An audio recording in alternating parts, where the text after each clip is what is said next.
Basta kay Sir Rojan, ibang klase. Let's go! Okay, welcome ulit sa ating klase. Sa video na to, pag-uusapan natin ang tungkol sa joint costing. So, paano nga ba natin kinaklasify ang mga products na galing sa isang production process? At kung galing sila sa isang production process, di ibig sabihin pare-pares din sila ng pinanggalingan ng cost. Anong tawag natin sa cost na yon? At paano nga ba natin siya ina-allocate doon sa mga products na outputs ng same process? Okay? Sige, start tayo. Let's go! Okay, so ang topic natin ulit ay joint costing. So, lagyan natin dito, joint costing. Pero bago natin i-discuss mismo yung concept ng joint costing, konting intro muna tayo. Bakit ba nagkaroon ng joint costing in the first place? Kasi karamihan sa mga companies, they produce at saka nagbebenta rin sila ng maraming klase ng products. Bibihira yung mga companies na isang klase ng products lang ang kanilang nabebenta. Tapos itong mga multiple products na to, minsan they came from the same process. So pare-pareha sila ng process sa pinanggalingan. Simultaneously, nagpo-produce sila. So, iba't ibang klase nga lang. Halimbawa, let's say nagbebenta ako ng or nagpo-process ako ng chicken. So, ako'y isang chicken processing plant or manufacturing plant or processing plant. Ayan. Isa akong planta kung saan yung mga manok ang aking raw material. Ngayon, itong mga manok na to, during the process, nakakapag-produce ako ng iba't ibang klase ng output simultaneously. So for example, meron ako ditong napoproduce na whole chicken. So yung isang buong manok, ibebenta ko siya ng isang buong manok din. Pero syempre, na-process ko na yun. Then pwede ko rin siyang ibenta ng part by part. So chicken parts. Okay? Chicken parts. Then pwede ko rin ibenta siya as ground chicken. So ground chicken. Yan. And also, pwede rin ako makapag-produce ng, let's say, fertilizer. Yan. Itong apat na to, galing yan sa isang single input, which is chicken. Okay? So, yun yung mga simultaneous multiple products that I can generate from a single unit, which is chicken. Marami pang mga iba't ibang klase ng materials na pwede makapag-generate ng maraming klase ng output. So, ngayon, dito nabuo yung concept ng joint process. So, yung joint process, ibig sabihin yan, hindi mo mapoproduce ang isang product na hindi mo mapoproduce yung isa pang product. So, ulitin natin, joint process means that hindi mo mamamanufacture or mapoproduce ang isang product without producing others. So, kumbaga, whether you like it or not, makakapag-produce ka pa ng isang klase ng product. So, one product cannot be produced without producing another. Without producing others. Yan. So, kadalasan to sa mga nasa food industry, yan, yung mga nasa oil industry, yan, kagaya ng crudo. Pag nagpa-process ka ng crude oil, nagre-refine ka ng crude oil, nagiging ano yan, gasolina, nagiging pwedeng kerosene. Yan. So, dumadaan sila sa isang process, tapos sabay silang napoproduce. So, ang tawag natin doon, joint process. Okay? So, sa lecture na to, i-discuss natin kung anong ibig sabihin ng joint process at kung ano yung mga related outputs na pwedeng ma-produce out of the joint process at kung ano yung treatment natin in terms of accounting for the cost nung joint process na yon. Kasi syempre, kung itong apat na tong products ay galing sa isang process, galing din sila sa isang cost. So how do we allocate itong cost na yan? Yung cost na galing sa joint process. Ang tawag naman natin doon is joint cost. Yan. So, itong joint cost, binubuo din yan ng mga elements ng manufacturing cost natin. So, naandyan din yung direct materials, direct labor, tsaka overhead. na nangyayari or nai-incur during the joint process. So itong joint cost na to, since galing siya sa joint process at since nabuo yung mga products galing sa joint process, ina-allocate lang natin itong joint cost sa mga primary products. Yan, sa mga primary products.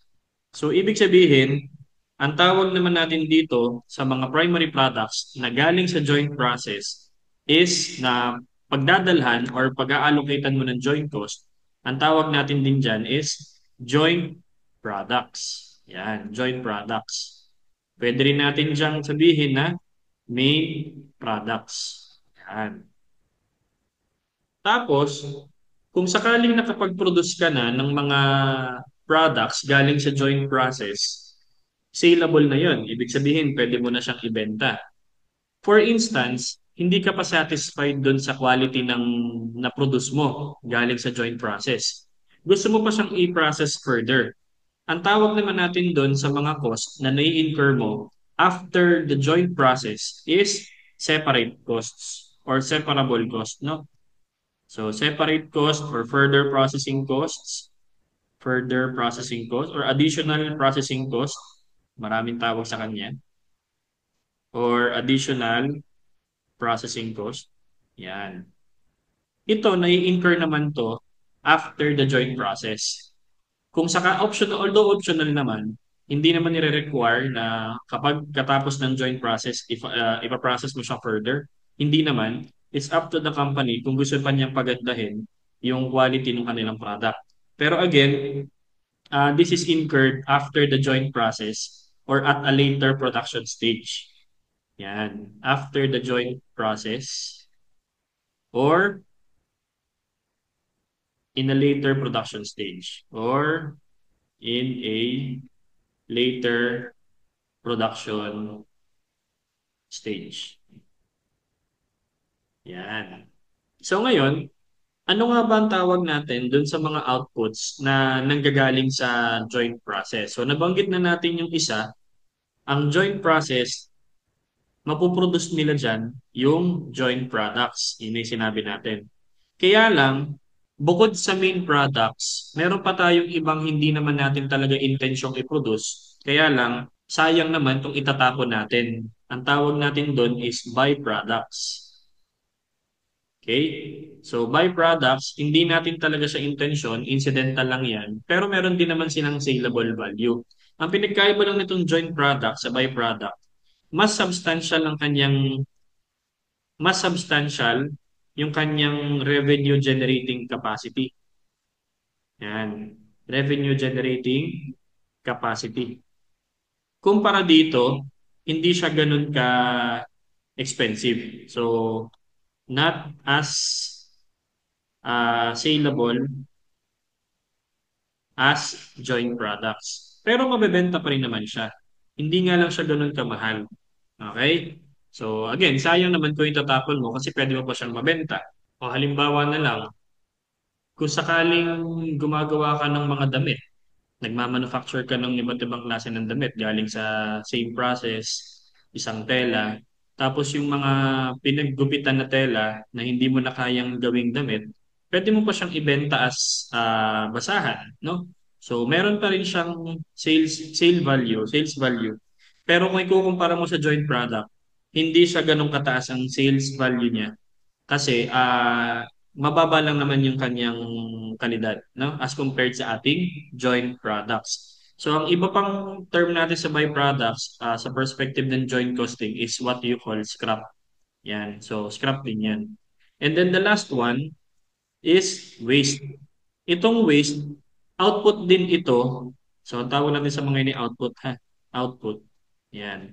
Output din ito ng joint process. Kaya lang, ang pinagkaiba ng waste sa byproduct or sa scrap, ano siya, residual. Hindi mo rin siya, wala tong ano, no sales value.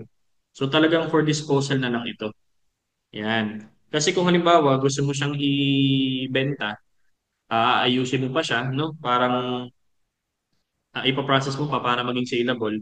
Yung magagastos mo, hindi na sulit para doon sa pagbebenta mo pa. nung process na waste. So kaya ang ginagawa na lang, instead na i-process pa siya para maging byproduct or saleable siya, hindi na lang. Kasi mas malaki pa yung magagastos mo kaysa sa magiging revenue mo dun sa pagkaka-process mo ng waste. Kaya itatapon na lang natin siya. Okay? So ngayon, itong joint cost natin, itong joint process, meron tayong tinatawag na split of point. So, halimbawa, ito yung joint process. Yan, this is your joint process.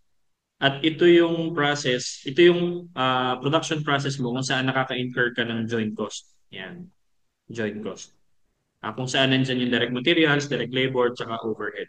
Kaya lang, at some point in the production, kaya mo na makapag-produce ng iba't ibang klase ng product. Ang tawag natin doon, split of point. So ito yon, split of point. Pag sinabi nating split of point, ito yung point sa joint process kung saan yung outputs ay identifiable na siya as individual products. Okay? So again, ang split of point ay identifiable na yung ating mga individual products at kaya na natin siyang ibenta separately.